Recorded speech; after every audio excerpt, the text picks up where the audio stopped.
WhatsApp guys, this is me Lovejeet Arora. स्वागत है आप सभी बच्चों का आज की इस क्लास के अंदर। तो चलिए 2024 हमारा सैंपल पेपर जिसको हम लोग करने वाले हैं, आर्टिफिशियल इंटेलिजेंस 417 हमारा कोड है। एंड तो चलिए स्टार्ट करते हैं। अगर हम आपके पेपर की बात करें तो 2 घंटे का टाइम, 50 नंबर का पेपर, एम्प्लॉयबिलिटी स्किल जो कि आपका पूरा 10 नंबर का आपको आएगा। कम्युनिकेशन स्किल्स आपका देखिए एक एक नंबर के क्वेश्चन, दो दो मार्क्स के क्वेश्चन, एंड आपके पास टोटल 2 प्रश्न आएंगे आपके पास। एंड सेल्फ मैनेजमेंट की बात करें तो आपके पास एक एक नंबर के 2 एंड 2 नंबर का एक क्वेश्चन, यानी कि टोटल 3 क्वेश्चन है जो आपके पास आएंगे। वैसे आईसीटी, एंटरप्रेन्योर और ग्रीन स्किल्स ऐसे मिलाते मिलाते आपके पास टोटल हो जाएंगे 10 मार्क्स के क्वेश्चन हो जाएंगे। एंड आपको इसको बड़े ढंग से करना है क्योंकि 10 नंबर इंपॉर्टेंट है, तभी तो 50 और 50 मिल करके 100 बनेंगे।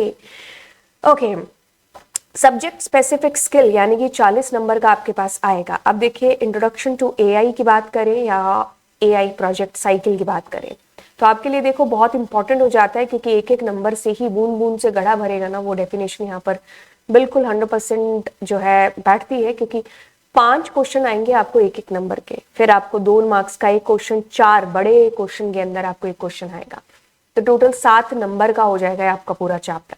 एआई प्रोजेक्ट साइकिल में भी आपको टोटल 6 मार्क्स का है। एडवांस पाइथन आपको पूछी नहीं जाती है थ्योरी के अंदर, ये गलत बात है, पूछनी चाहिए क्योंकि हम बहुत मेहनत करते हैं इसके अंदर, है ना। ओके, फिर डेटा साइंस है आपके पास 3, 1 एंड टोटल 4 नंबर का। कंप्यूटर विजन भी 4 का है। लैंग्वेज, नेचुरल लैंग्वेज प्रोसेसिंग 7 का है। देन इवैल्यूएशन भी आपका 7 का है। तो ये भारी भरकम आपके पास में टोटल मिला करके अगर हम बात करें तो ये कुछ हो जाएगा 40 नंबर का। ठीक है, so number of question to be answered आपको देने इतने, तो ये कुछ इस तरीके से आपके 40 नंबर यहाँ पर बन जाएंगे। ठीक है, इसमें आपको छूट मिल जाएगी कि भाई एनी 4 एंड एनी 3 करके, देन आप 40 मार्क्स यहाँ पर कर रहे होंगे। तो चलिए प्रश्नों की संख्या के साथ में शुरुआत यहाँ पर करते हैं। आपके पास में अगर हम ऊपर देखें, पार्ट ए और बी है। पहले वाला 24 का है, दूसरा पार्ट 26 नंबर का है। ओके, तो पहले आपके पास में आता है कि आपको क्या करना है, आंसर एनी 4। आपको 6 प्रश्न दिए गए होंगे एम्प्लॉयबिलिटी स्किल्स वाले चैप्टर के अंदर से, तो 4 नंबर आपके यहीं पर पक्के हो जाएंगे 10 में से, यानी कि 6 नंबर आपके रह जाएंगे, है ना। एम्प्लॉयबिलिटी स्किल्स के अंदर अगर हम कहें तो आपके पास बड़े क्वेश्चंस में तो कोई क्वेश्चन ही नहीं है, तो आपको इसको इतना ज़्यादा डीप में नहीं पढ़ना है। आपको इतने चीज़ें कर लेनी कि आप 1 मार्क्स के क्वेश्चंस उठा पाओ। MD Gulati started with a small shop with his focus, dedication. देखिए focus, एक second, focus, dedication and clear ideas. MDH become one of the most popular brand in India besides having a good reputation all over the world. तो ये जो चीज़ आपके सामने, ये जो statement लिखी गई है, ये मैनेजमेंट, सेल्फ मैनेजमेंट स्किल के मतलब कौन सी ऐसी चीज़ है जिसको क्लियरली दर्शा रहा है, which self management skill is clearly visible in the given statement. याद होगा जब मैंने आपको सेल्फ मैनेजमेंट पढ़ाया था तो उसके अंदर आया था क्या, सेल्फ मोटिवेशन आया था, है ना। तो जिसमें था कि सेल्फ, मैंने कहा था ना कि अभी आप लाइंस को, वर्ड्स को अंडरलाइन है जो आप कर लेना, तो इसकी डेफिनेशन के अंदर आपको यहाँ पर ये चीजें पढ़ाई थी। फोकस होते हैं डेडिकेटेड अपने ड्रीम्स को पूरे करने के लिए, उनको पता होता है क्या उनके लिए क्या जरूरी है, know what they want from life. तो ये सारी चीजें जो दर्शा रही हैं ना, फोकस, गोल की तरफ फोकस होना या गोल को छोटे छोटे टुकड़ों में बांट करके फिर आगे बढ़ना, तो ये सारी चीजें आपकी दर्शा रही हैं किसको, सेल्फ मोटिवेशन को दर्शा रही है। ठीक है, okay. So when you bring the mouse over a file in file explorer, it show the details of all the file. जब भी आप किसी भी फाइल के ऊपर लेकर के जाते हैं अपने माउस के पॉइंटर को, तो ये देखिए आपको दिखा क्या रहा है कि ये ड्रॉ कर रहा है ब्लू लाइन से, तो इसको होवर बोलते हैं। ठीक है, ओके। अब असर्शन और रीजनिंग से आपको प्रश्न आ रहा है कि a doctor works for a renowned hospital, the statement given above is an example of ways employment. बिल्कुल डॉक्टर हॉस्पिटल में काम कर रहा है तो तनख्वाह भी है जो मिलेगी, तो आपके पास ए ऑप्शन है जो यहाँ पर बिल्कुल हो जाता है कि भाई ए और बी दोनों करेक्ट है और आर इज द बेस्ट या फिर right explanation for a. 4 number question की बात करें तो the work is all about identifying and noting how we spend our time, मैं अंडरलाइन करती हूँ, how we spend our time and analyze how to spend our time effectively. तो हम जब इस चीज को जो है जान रहे होते हैं कि हमने कब कैसे अपना टाइम है जो स्पेंड किया, और एनालाइज करके हम उसको और ज्यादा इफेक्टिव वे में आगे कैसे अपने टाइम को यूटिलाइज कर पाए, तो हम एक तरीके से ट्रैक कर रहे होते हैं अपनी पास्ट एक्टिविटीज को। उस बेसिस पर हम आगे अपना टाइम कैसे इफेक्टिवली स्पेंड करें, इसका जजमेंट है जो कर रहे होते हैं। तो ट्रैकिंग शब्द है जो यहाँ पर बिल्कुल सही हो गया। Ramya traveled to Sweden from India to pursue her higher education, but she doesn't know how to speak Swedish. बंदी इंडिया से स्वीडन जग गई है, लेकिन इसको वहाँ की लैंग्वेज नहीं आ रही है। इस वजह से वो पार्ट टाइम जॉब भी है जो नहीं कर पा रही है। तो यहाँ पर कौन सा बैरियर आ रहा है? इंटरपर्सनल, फिजिकल, ऑर्गेनाइजेशनल, बिल्कुल लिंग्विस्टिक आ रहा है, क्योंकि उसको लैंग्वेज नहीं आ रही है वहाँ की। ठीक है। Efforts are made to increase the solar power generation so that our electricity needs are met, and at the same time we do not pollute the environment और use up natural resources। तो ये कौन से SDG की बात है जो कर रहा है? क्या ये life on land? No. Clean water? No. क्या ये अफोर्डेबल एनर्जी? बिल्कुल। इनक्वालिटी? नहीं, इसकी बात नहीं कर रहा है। तो इसमें अफोर्डेबल एंड क्लीन एनर्जी की बात है जो बेसिकली कर रहे हैं। आगे वाले प्रश्न की तरफ हम लोग बढ़ेंगे। बहुत बार ऐसा होता है कि जब आपको आंसर नहीं आ रहा होता है तो आप एलिमिनेशन मेथड है जो अप्लाई करो, जैसे ऊपर वाले क्वेश्चन में था, है ना, क्योंकि इनक्वालिटी ऐसा कुछ भी नहीं था।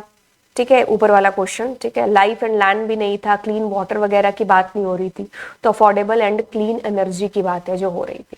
आगे वाले क्वेश्चन की तरफ बढ़ चुके हैं और कहता है कि one can be a good singer while the another can be a great athlete। बिल्कुल हो सकता है कि एक बंदा सिंगर, दूसरा एथलीट हो सकता है। Human possess different types of intelligences but different levels, ये भी बिल्कुल सही बात है। तो यस, हमारा A option will be the correct option for this, क्योंकि जब आपने फर्स्ट चैप्टर के अंदर ह्यूमन इंटेलिजेंस पढ़ी थी, आई थिंक गार्डनर था उनका नाम, और आपने 6 इंटेलिजेंस पढ़ी थी, तो यस, तो हमने उसमें यही देखा था कि हर इंसान के अंदर अपनी अपनी अलग एक खूबियां हैं जो होती हैं। तो यहाँ पर यस, एक बंदा अगर अच्छा सिंगर है तो दूसरा एथलीट। ओके, तो ये टर्म कहती है कि servers in the hostile nation. Okay, तो अगले क्वेश्चन में कहता है कि the Indian government band a few apps स्टेटिंग servers in the hostile nation are receiving and using the acquired data improperly। पहली चीज, सर्वर एक वो प्लेस है जहां पर आपका सारा डेटा है जो जाकर के स्टोर होता है। ठीक है, जो भी आप चीज कह लीजिए, आप गूगल पर अगर आपने अपना जीमेल का अकाउंट बना लिया है, आप कुछ भी, क्योंकि कभी कभार ऐसा होता है कि हम लोग कुछ भी किसी भी लिंक पर या क्लिक करते हैं तो हमसे हमारी छोटी मोटी इंफॉर्मेशन है जो पूछी जाती है ना। हमें अगर मान लीजिए इमेज से बैकग्राउंड को भी रिमूव कराना है, और अगर हम फ्री के लिए यूज करते हैं किसी भी ऐप को या कोई भी ऐसा सॉफ्टवेयर ऑनलाइन यूज करते हैं, तो वो भी हमें कहता है कि लॉग इन करो, है ना। तो हम अपने जीमेल अकाउंट का या किसी का भी नंबर है जो दे देते हैं, तो ये सारा का सारा जो डेटा है हमारा, ये जाकर के उन कंपनीज के सर्वर पर जाकर के स्टोर है जो हो जाता है। तो उसी स्टेटमेंट पर कहता है कि इन हॉस्टाइल नेशन, यानी कि आप अनफ्रेंडली नेशंस की बात कर सकते हो। ठीक है, उनके पास जो भी हमारा डेटा है तो वो हमारे डेटा को इम्प्रॉपरली, मतलब इम्प्रॉपर वे से किसी भी और अदर पर्पस के लिए वो यूज है जो कर रहे हैं, मतलब सही पर्पस के लिए यूज नहीं हो रहा है। तो ये स्टेटमेंट दे करके हमारी जो इंडियन गवर्नमेंट है उन्होंने कुछ एप्स को जो है बैन कर दिया कंप्लीटली। तो ये किस चीज की बात है? यहाँ पर क्या हमारे एआई एथिक्स की बात हो रही है, डेटा प्राइवेसी की बात हो रही है, एआई बायर्स की बात हो रही है, एआई एक्सेस की बात हो रही है। तो ये सारी की सारी जो चीजें हैं ये हमारी डेटा प्राइवेसी को लेकर के है। ठीक है, ओके, तो which terminology suits for this action? तो ठीक है, हमने डेटा प्राइवेसी कर दिया। अब ये कहता है कि there are 4 layers in neural network. नहीं, हमारे पास में अगर हम बात करें आईपीओ की, इनपुट, प्रोसेस एंड आउटपुट, याद होगा हमने न्यूरल नेटवर्क के अंदर ये चीजें बहुत ढंग से पढ़ी थी। तो हमारी पहली स्टेटमेंट ही गलत हो जाती है। द फर्स्ट लेयर इन, नहीं, हमारे पास आउटपुट लेयर नहीं है, हम इनपुट, प्रोसेस एंड आउटपुट की बात है जो करते हैं। तो ये न्यूरल नेटवर्क का हमारा चैप्टर था। Observe the given graph and fill the blank. Okay, the neural network better is the performance. देखो जितना डेटा जाएगा ना हमारे एआई को, उतना ही क्या है वो अच्छा रिजल्ट है जो दे पाएगा। तो यहाँ पर आएगा लार्जर। ओके, सो अगला क्वेश्चन कहता है कि 5वां number question, 5 number dash is simple file format that stores data separated by commas. तो कॉमा सेपरेटेड वैल्यू यानी कि CSV फाइल है जिसकी बात हो रही है, JPG नहीं, कोई वर्ड की फाइल भी नहीं, PNG भी नहीं, हम कॉमा सेपरेटेड वैल्यू है जिसकी हम लोग बात कर रहे हैं।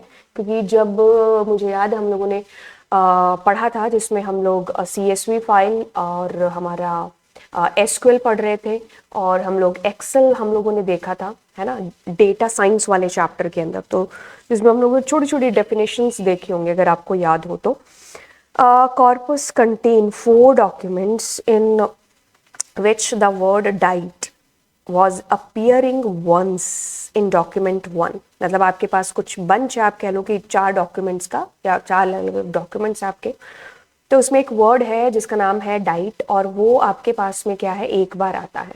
ठीक है, identify the term which we can categorize the word diet. मतलब इतने डॉक्यूमेंट्स के अंदर आपके पास डॉक्यूमेंट 1 मतलब एक ही बार आपके पास में ये वर्ड आता है, तो क्या ये स्टॉप वर्ड है, रेयर वर्ड है, फ्रीक्वेंट वर्ड है, या फिर रिमूवेबल वर्ड है।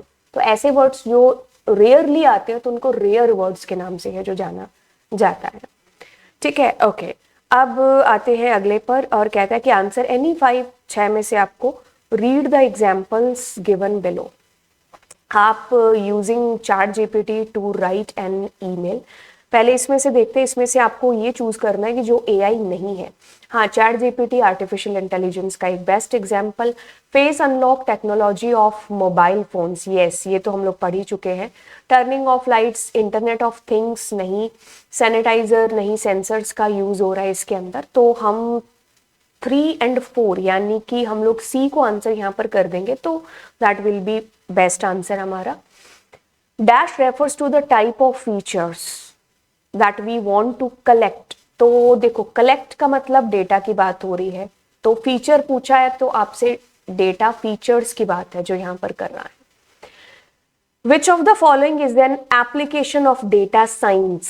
तो डेटा साइंस टेक्स्ट समराइजेशन की बात हो रही है, फेस लॉक की बात हो रही है, या ईमेल फिल्टर्स की बात हो रही है। अगर आपने पढ़ा होगा एप्लीकेशंस के अंदर तो टारगेट एडवर्टाइजमेंट हम लोगों ने पढ़ा था डेटा साइंस में, है ना। टारगेट ऑडियंस कौन सी है, तो डेटा को एनालाइज करके वहां पर एडवर्टाइजमेंट है जो शो करना।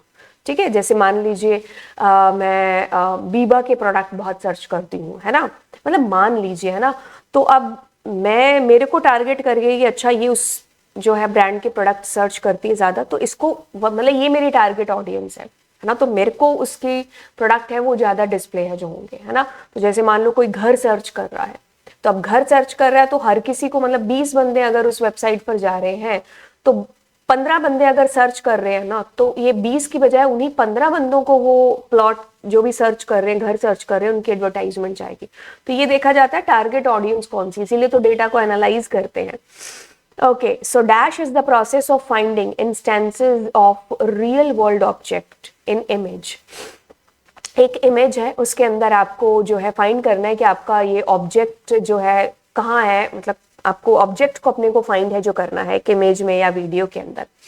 तो हम क्या इंस्टेंस सेगमेंटेशन कर रहे हैं, क्लासिफिकेशन में नहीं, हम लोग ऑब्जेक्ट डिटेक्ट कर रहे हैं उस फोटो के अंदर। Identify the given chatbot type. It learns from its environment and experience.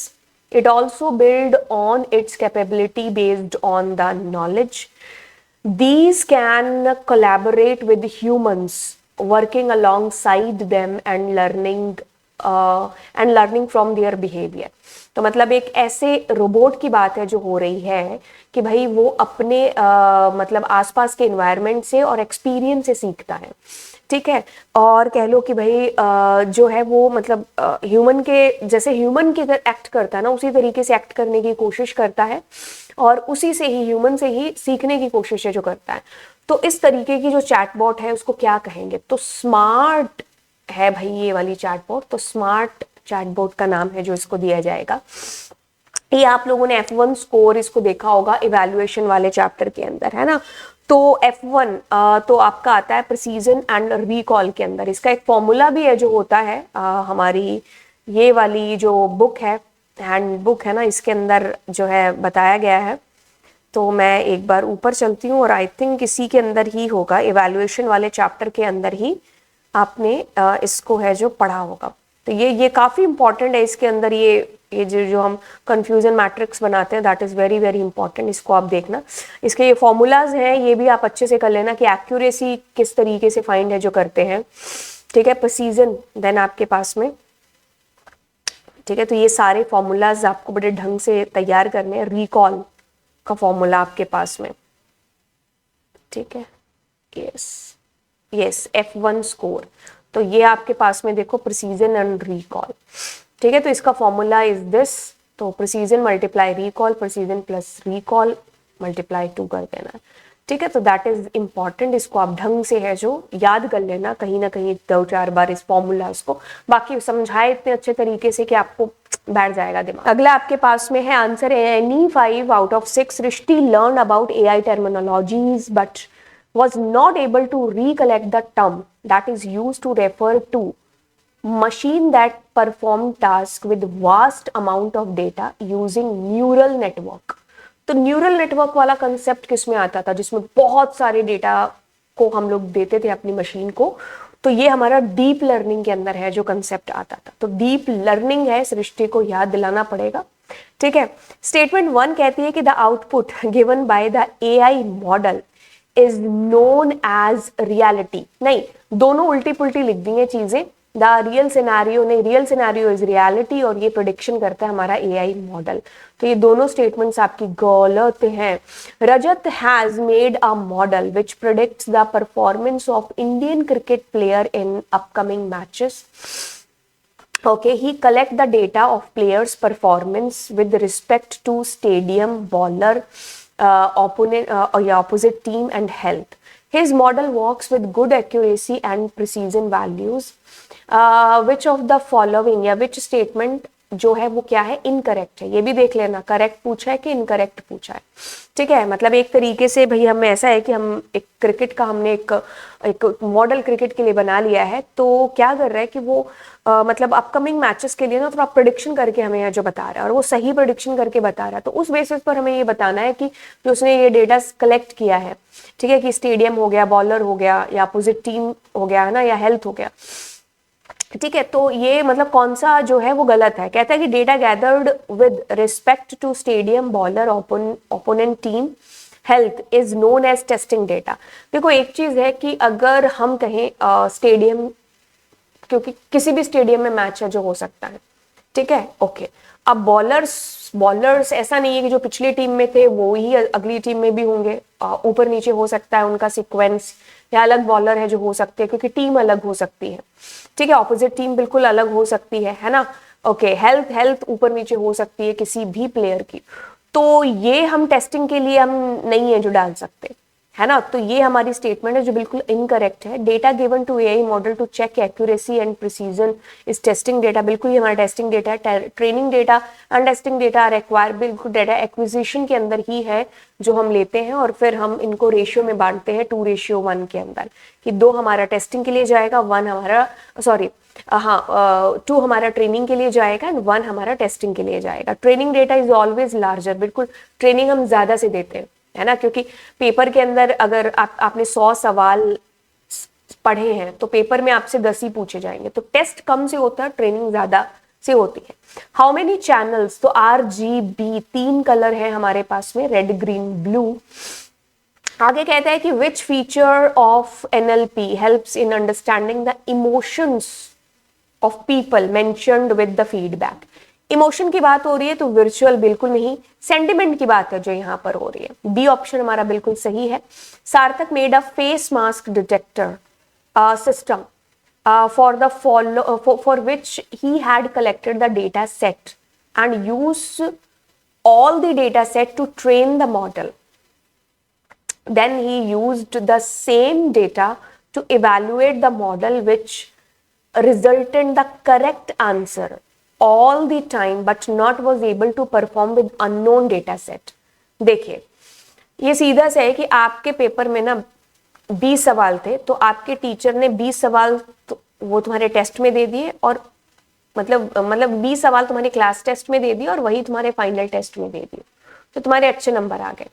अब मान लीजिए तुम्हारा कोई और टीचर है, 10 सवाल नए लेकर के आता है, अब तुम अच्छा परफॉर्म नहीं कर पाए, मतलब टेस्टिंग जो जिससे हम डेटा कर रहे थे, ट्रेनिंग कर रहे थे हम जिस डेटा से, तुम उस पर तो खरे उतरे, लेकिन जब टेस्ट की बारी आई तब दूसरे सवाल थे तो तुम पजल हो गए, गलत हो गया, है ना। तो अब इस कॉन्सेप्ट को क्या है जो नाम दिया जाएगा, तो हमें ये चीज बतानी है, ठीक है।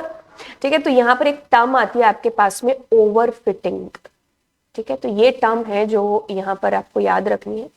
Aditi, a student of 12th class, developed a chatbot that clarify the doubt of economic students. She trained the software with lots of data sets catering to all difficulty level.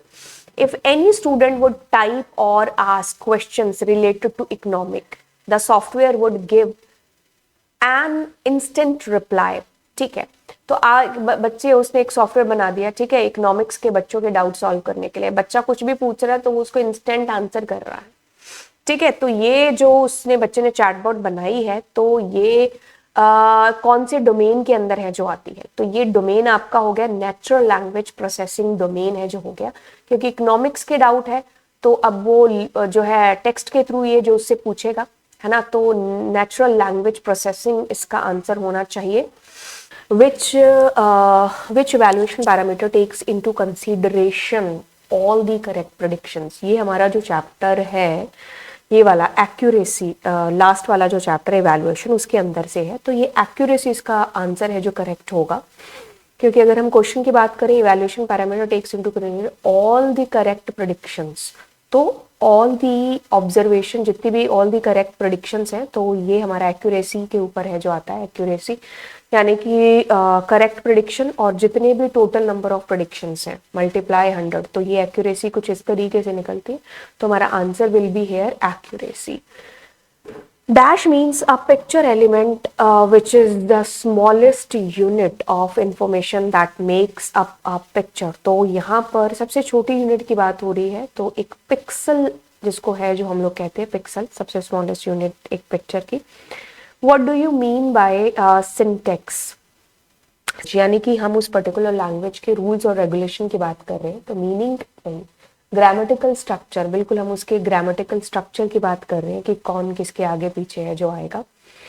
Okay, तो हमारा B option is the correct. Which algorithm result in two things, a vocabulary of words and frequency of a word in corpus. मतलब एक document के अंदर तो frequency की, अक्रंस की जब बात होती है, तो बैग ऑफ वर्ड्स है उसका नाम एल्गोरिदम का, ठीक है।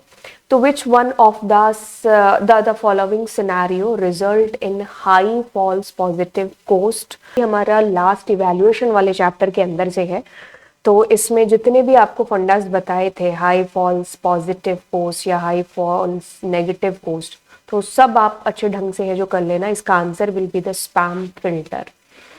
ओके, अब हम सेक्शन बी की तरफ बढ़ चले हैं। तो सेक्शन बी के अंदर लिस्ट 2 बेस्ट प्रैक्टिसेस ऑफ या फिर 4 इफेक्टिव कम्युनिकेशन।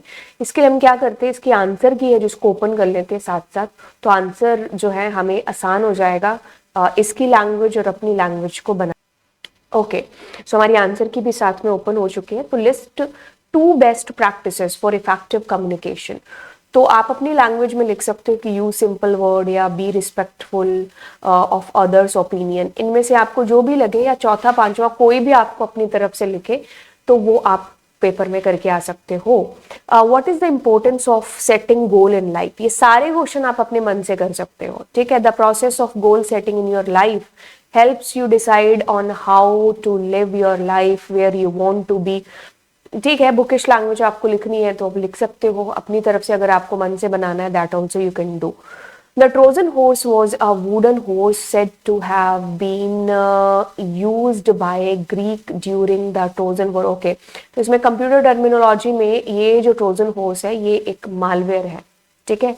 तो ट्रोजन हॉर्स मालवेयर है, तो जिसका आप कह लो कि भाई हाथी के दांत खाने के और दिखाने के और ये जो है कहावत, इसके ऊपर बिल्कुल फिट है, जो बैठती है कि बाहर से दिखने में ठीक है कि हमें लगता है कि ऐसा हमारा कुछ नहीं करेगा हार्म, लेकिन एक्चुअल में ये हमारे कंप्यूटर का जो सेंसिटिव डेटा है, इंफॉर्मेशन है, ये भाई अपने मालिक को भेज रहा होता है, जिसने हमारे सिस्टम में इस ट्रोजन को है जो भेजा है। Trojan horse is a type of malware which disguises itself. It appears to be useful software but program, but once it reach to the computer, it starts behaving like a virus and destroys the data. तो आपको लगता है कि अच्छा ये हमारे system के लिए कुछ हार्म नहीं करेगा ये सॉफ्टवेयर, लेकिन जो दिखता है वो होता नहीं है। तो एक्चुअल में जब आपके सिस्टम में आता है तब पता चलता है कि ये कितना खतरनाक है। तो हाथी के दांत खाने के और दिखाने के और, ये इसकी फितरत है। So how is society helping entrepreneurs in their business? Okay, society helping करती है क्रिएटिंग नीड्स, क्योंकि सोसाइटी अगर नीड क्रिएट करेगी तभी एंटरप्रेन्योर के दिमाग में क्लिक है जो होगा कि मुझे इस चीज़ के ऊपर काम है जो करना चाहिए, या ये नई चीज़ सोसाइटी में लेके आनी चाहिए। Providing raw and material, buying and selling, making money, तो ये सारे इसके नीड के अंदर ही आ गए कि भाई इस तरीके से एंटरप्रेन्योर की हेल्प है जो करती है society. Mention any two human activities that lead environment degradation. तो आपको तो दो लिखनी है, आपको जितनी याद हो आप मतलब उनमें से कुछ भी लिख सकते हैं। यूज फर्टिलाइजर्स, पेस्टिसाइड्स, ठीक है, तो आपको इनमें से जो भी लगे, क्योंकि ये सारे थ्योरी वाले क्वेश्चन आपको याद ही करने पड़ेंगे। All of us use smartphones when we install a new app. All of us use smartphones when we install a new app. It takes us for several permission. Yes, जब भी हम play store वगैरह से apps को download करते हैं तो पता नहीं कितनी सारी परमिशन होती है, हम देखते भी नहीं है, क्लिक क्लिक लाओ लाओ अलाओ अलाओ अलाओ करते जाते हैं, है ना। तो अब वो हमारे उस डेटा का क्या करेगी? कुछ भी कर सकती है, हमें कुछ पता है नहीं है। तो to provide customization, notification and recommendation, बिल्कुल, क्योंकि हम हमारा डेटा जब ले लिया जाता है तो उसी अकॉर्डिंग फिर हमें रिकमेंडेशन भी है जो आती है, ठीक है। तो फिर हमारी ही एक तरीके से एक्यूरेसी, एफिशिएंसी मतलब है जो इम्प्रूव करने के लिए उस ऐप की, तो वो हमारा डेटा है जो लेते हैं। बट एक्चुअल में क्या है कि भाई अपना फ़ायदा है जो वो उठाएंगे, और बहुत सारी कंपनीज तो इस मामले में भी बदनाम है कि भाई हमारा डेटा लेकर के आगे है जो देने में, है ना। तो बट हमें पॉजिटिव चीज़ लिखनी, कोई ऐसी चीज़ लिखनी नहीं है। Shrisha and Divisha wants to make a model which will organize the unlabeled input. ठीक है, अनलेबल्ड इनपुट डेटा मतलब आपकी मशीन के अंदर एक ऐसा डेटा जा रहा है जो कि लेबल्ड नहीं है। जैसे मैं अपनी मशीन है उसको डॉग की, कैट की, एप्पल की, ऑरेंज की फोटो दिखा रही हूँ, लेकिन मैं उसको बता नहीं रही हूँ कि ये क्या है, ठीक है। अब into groups based on features, अब आपकी मशीन क्या है कि भाई ये बता रही, वो ये तो नहीं बता रही है कि ये जो डेटा है ये क्या है, मतलब कि ये डॉग की कैटेगरी है, ये कैट की, ठीक है, लेकिन वो ये जरूर बता रही है कि भाई ये कैटेगरी और ये कैटेगरी अलग अलग है, ठीक है। तो यहां पर जिसकी हो रही है अनलेबल्ड यानी कि अनसुपरवाइज्ड, ठीक है। क्लस्टरिंग मॉडल अनसुपरवाइज्ड जो है यूज में आ रहा है, ये मैंने बड़े ढंग से आपको पढ़ा रखा है, इसको आप एक बार जरूर है जो उस वीडियो को जो है रेफर जरूर कर लेना। Clustering model unsupervised learning is used to organized unlabeled input into groups based on features. Clustering is an unsupervised learning algorithm which can cluster unknown data according to the pattern or trends identified on it. मतलब वो pattern के basis पर बता देगी कि अच्छा ये category अलग अलग है, बट आपने उसको कभी सुपरवाइज के भी बताया नहीं, तो फिर वो कैसे बताएगी आपको, ठीक है। Okay, so Ajay wants to access data from various sources. Okay, तो सजेस्ट हिम, ये हम लोगों ने पढ़ा भी था कि अगर हम अलग अलग जगहों से डेटा है जो एक्सेस कर रहे हैं तो हमें किन किन चीज़ों का ध्यान है जो रखना होगा। डेटा जो है रिलायबल ऑफ कोर्स होना चाहिए, आप यूं ही कहीं से डेटा है जो मत उठाइए क्योंकि किसी की प्राइवेसी है उससे हार्म हो सकते हैं। Data which is available for public use only, वो ही आपको लेना चाहिए। पर्सनल डेटा सेट आप उसे परमिशन लेकर के लें या फिर ले ही नहीं। तो ऐसे आपको जो भी चीज़ें याद आ रही हूँ जो आपने पढ़ी हो तो वो आप लिख करके आ जाना। Explain the term resolution with the example. हम रेजोल्यूशन की बात कर रहे हैं कि of an image refers to the number of pixels of an image, ठीक है, across the width and height. एक किसी भी पिक्चर है उसकी कितनी मतलब किस रेजोल्यूशन में है वो पिक्चर, मतलब तो आपके पास में 1280, जैसे अगर ये वीडियो भी मैं बना रही हूँ तो इसका भी एक रेजोल्यूशन है जो सेट है कि भाई इस रेजोल्यूशन पर ये HD इमेज आपको जाकर के जो दिखेगी, है ना। तो resolution of an image refers to the number of pixel, कितने पिक्सल हैं उस इमेज के अंदर, तो ये उससे है जो रेफर करती है। तो बाकी आप अपनी भाषा में लिखोगे, बाकी अपनी भाषा में तो क्या ही लिखोगे आप इसको, है ना। तो ये रटी रटाई एक डेफिनेशन है जो आपको याद कर लेनी है। Identify any two stop words which should not be removed from the given sentence। देखो अब stop words आपके कौन से, ये @ हो गया, ये डॉट हो गया, अगर आप इसको हटा दोगे तो फिर सेंस ही खत्म हो जाएगा ना। तो फिर ये आपके पास में कहाँ से रहा आपका ईमेल आईडी। तो अगर हम इसके अंदर भी देखें तो यस इन्होंने ये सारे वर्ड्स बता रखे, तो अगर ये हट गए तो आपका सेंटेंस जो मीनिंगफुल नहीं है जो रहेगा, है ना। Draw the confusion matrix of the following data, ठीक है। तो ये आपका जो है 16 नंबर क्वेश्चन है। The number of positive true positive बता रखे हैं, the number of true negative, then false positive and false negative, ठीक है। तो इसकी एक टेबल इसने यहाँ पर है जो बना रखी है, ठीक है। तो एक तरफ आपको पता है कंफ्यूजन मैट्रिक्स, इधर रियलिटी येस एंड नो, इधर प्रेडिक्शन येस एंड नो, ठीक है। तो अगर पहले वाले की बात करें तो इसने बोला है कि ट्रू पॉजिटिव, ओके, तो आपके पास में ट्रू है एंड पॉजिटिव है, तो येस आपने 100 यहाँ है जो लगा दिया।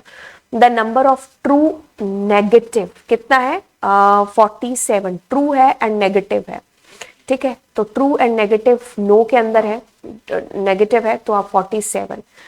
देन आपके पास फॉल्स बट पॉजिटिव, तो false and positive that is 62, ठीक है। तो यस पॉजिटिव है बट फॉल्स है, तो रियलिटी में नो है तो 62। तो इस तरीके से आप सेट कर लोगे, क्योंकि ये चीज़ मैंने आपको इवैल्यूएशन वाले चैप्टर के अंदर ढंग से बता रखी है, तो आप उसको एक बार ज़रूर है जो रेफर कर लेना। Your grandmother watches you as AI application, watches you use AI application, she wants to understand more about it, help her the term artificial intelligence by giving the right definition। बिल्कुल को आपको AI की definition है जो इसके अंदर लिखनी है, और 4 नंबर का आपके पास में है। and explain her with the example how machine become artificially intelligent। तो आपको इसको बड़े ढंग से करना है क्योंकि 4 मार्क्स का ही आपके पास में है। Akhil wants to learn how to scope the problem for an AI project. इसमें जो आपको 4 W बता रखे थे वो आपको बताने, प्रॉब्लम स्टेटमेंट टेम्पलेट जो आपको बतानी है। हम दोनों क्वेश्चंस को कर लेते हैं, ऊपर वाला क्वेश्चन भी एंड ये भी। तो इसमें कुछ भी नहीं है, एक मशीन की अगर हम बात कर रहे हैं जो आर्टिफिशियल इंटेलिजेंस है, उसको हम डेटा देंगे, उस बेसिस पर वो डिसीजन है जो लेगी, एंड उसी डेटा के बेसिस पर वो प्रिडिक्ट भी कर रही होगी अपना आउटपुट, है ना। तो यस अपनी गलतियां करेगी और उसी से वो है जो सीखेगी। तो ये आपकी एक आर्टिफिशियल मशीन के अंदर चीजें हैं, तो आपको ये बड़े ढंग से है जो लिख लेनी है। बाकी 4W की बात हो रही है तो आपको पता है who, what, where and why. आपको याद होगा हमने एक सैंडविच वाला एग्जाम्पल भी किया था, है ना, कि एक स्कूल है, स्कूल के अंदर वो सैंडविच बना रहा है बंदा, लेकिन उसके सैंडविच उससे प्रिडिक्ट नहीं हो पा रहे हैं कि वो कितने कल के लिए है जो बनाए, उस चक्कर में उसके बहुत सारे सैंडविच वेस्ट हो जाते हैं, है ना। तो किसको प्रॉब्लम है, कहाँ प्रॉब्लम है, कैसे प्रॉब्लम है, तो ये सारे WH के अंदर है जो आते हैं, ठीक है। ओके, जब हम प्रोजेक्ट AI साइकिल है जो पढ़ते हैं, ठीक है। तो अब आपको ये इसका वो टेबल सा बना लेना है कि कहाँ किसको क्या प्रॉब्लम है। आप इसमें एक एग्जाम्पल भी है जो लिख सकते हो क्योंकि 4 नंबर का क्वेश्चन है। Identify and example explain the types of learning based approaches in the figure given below. तो ठीक है, तो ये आपकी मशीन है, इसके अंदर ये पूछ रहा है कि मैं कौन हूँ, तो ये कहता है कि तुम डॉग हो, ठीक है। तो ये सुपरवाइज्ड है और लेबल्ड है। अगर हम इसकी बात करते हैं तो ये कह रहा है कि I have no idea what you gave me, but I can tell you that these two on the left and different from, okay. तो ये डिफरेंशिएट तो कर पा रहा है on the basis of pattern, तो मतलब ये सुपरवाइज्ड नहीं है, अनसुपरवाइज्ड और अनलेबल्ड है। दूसरा सुपरवाइज्ड और लेबल्ड है, क्योंकि लेबल से वो बता रहा है ना कि दिस इज डॉग। तो इसको एक बार आउटपुट के अंदर मतलब इसका जो आंसर की CBSE ने दे रखा है उसके अंदर देख लेते हैं। तो सुपरवाइज्ड लर्निंग एंड अनसुपरवाइज्ड का एग्जांपल है। पहला आपके पास सुपरवाइज्ड और लेबल्ड है क्योंकि आपने उसको बताया मशीन ने, है ना, ठीक है। तो आप इसको थोड़ा एक्सप्लेन कर देना। दूसरा अनसुपरवाइज्ड अनलेबल्ड, ठीक है। तो बाकी मेन चीज यही है, बाकी आप सुपरवाइज्ड अनलेबल्ड को एक्सप्लेन कर दोगे। We human being can read, write and understand many languages, but computers can understand only machine language. Do you think we might face any challenge if we try to teach computer? How to understand and interact with human languages, explain it. Yes, दिक्कत तो basically है जो आएगी आएगी, ऐसा नहीं है, ठीक है, कि हमारा कंप्यूटर जो जल्दी जो चीज़ें सीख जाएगा, नहीं आएगी। तो अरेंज कौन कौन सी डिफिकल्टीज आ सकती है? Arrangement of words and meaning, yes उसमें आ सकती है। एक ही शब्द के अलग अलग मीनिंग होते हैं तो उसमें दिक्कत आ सकती है ना। इमोशंस में भी ऑफ कोर्स दिक्कत आ सकती है ना। तो ये सारी चीज़ें लिख सकते हो, परफेक्ट सिंटेक्स, नो मीनिंग, तो इन सारी चीज़ों में दिक्कत है जो बिल्कुल है, जो आ सकती है। अब आप बता रहे हो यहाँ पर an AI model made the following sales prediction for new mobile phone which they have recently launched. Okay, तो अब आपको बताना है कि identify the total number of wrong predictions made by the model and calculate the precision, recall and F1 score. तो मैंने इसके लिए आपको बड़े ढंग से बताया था कि आपको ये प्रोडिक्शन वाला जो ये फॉर्मूलाज हैं इनको आपको थोड़े ढंग से याद कर लेने हैं। तो इसके फॉर्मूलाज इसने यहाँ पर दे रखे हैं, ठीक है। जब मैंने आपको कराया भी था, ये जो है आपके पास false positive and false negative दोनों को जोड़ करके आपका आंसर आ रहा है। सेकंड वाले का प्रिसीजन है, ये आपके पास में पूरा फॉर्मूला लिखा हुआ है, इसमें वैल्यूज जस्ट आपको यहाँ से दे करके पुट है जो करने हैं, ठीक है। देन आपके पास में रिकॉल का भी है जो लिखा हुआ है, एंड देन ये जो F1 है इसका थोड़ा सा आपको याद कर लेना है, ये 2 बार आ चुका है। 2 multiply precision multiply recall upon में प्रिसीजन प्लस रिकॉल। तो ये आप ध्यान से रखोगे तो इनके आंसर्स आपके निकल आएंगे और ये आपको दे देना है। ये 4 नंबर आपको अपनी झोली में डाल लेने हैं, ठीक है। तो इवैल्यूएशन वाले चैप्टर से आपको काफ़ी ये प्रिसिप्शन इससे आपको क्वेश्चन है प्रेडिक्शन वाले से आ रखे हैं, तो आपको ये ढंग से आप प्रिपेयर है जो कर लीजिएगा। चलिए फिर ये चलते हैं, एंड बहुत सारे क्वेश्चंस हैं जो आपको अच्छे से याद कर लेने, जैसे आर्टिफिशियल इंटेलिजेंस, उसकी डेफिनेशन है, उसके एप्लीकेशंस हो गए, ऐसी चीज़ें आपको रट करके जानी है क्योंकि पेपर में बिल्कुल है जो आ सकती है। कुछ चीज़ें हैं जो आप अपने मन से लिख सकते हो, बट मोस्ट ऑफ द चीज़ें आप बुक में से अच्छे ढंग से है जो पढ़ लीजिएगा। तो चलिए फिर ये हमारा पेपर हुआ सैम्पल पेपर, इसका आंसर की जो साथ में दे रखा है CBSE का ऑफिशियल की, जिसमें से आपको बहुत हद तक मदद मिल जाएगी थ्योरी वाले क्वेश्चंस के अंदर। तो मैं इसको नीचे अटैच कर दूंगी डिस्क्रिप्शन बॉक्स के अंदर, आप वहां से इसको डाउनलोड है जो कर लीजिएगा। तो चलिए फिर मिलते हैं आपको नेक्स्ट क्लास में। Thank you so much, bye bye, God bless you and all the best for your exams.